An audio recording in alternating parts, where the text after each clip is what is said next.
Death is inevitable, but its sting one can never come to terms with. With the virus in almost every sphere of society, how are people to cope? The issue of mental health has come into question.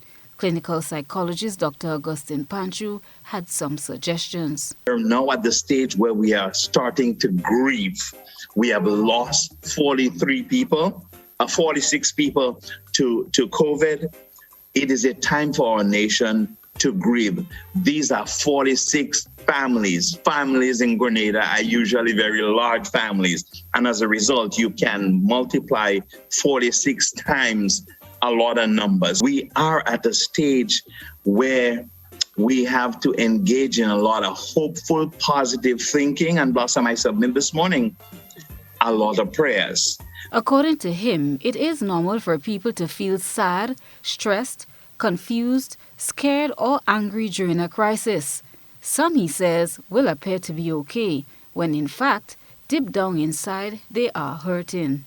When people want to be brave, they do risky behaviors and rash things in an effort to appease the ego in them, making people believe, most of people, not for them, really, but putting on a facade, a mask that we wear, so that the world could think, oh, he looks brave, but really inside there is turmoil and there is uneasiness and there is a lot of anxiety going on. One of the very first things that we can do in this tense, anxious-filled environment as we have right now is to talk. Talk to people about your feelings.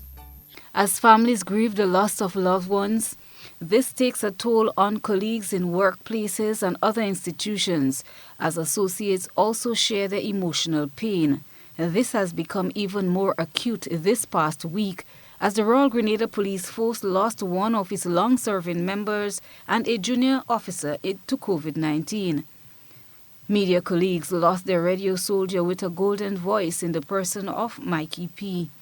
The religious community has lost a pastor and 2 ministers' wives within 3 weeks. The education fraternity has lost 2 principals and 1 student. And the list goes on. Chrislina John, GBN News.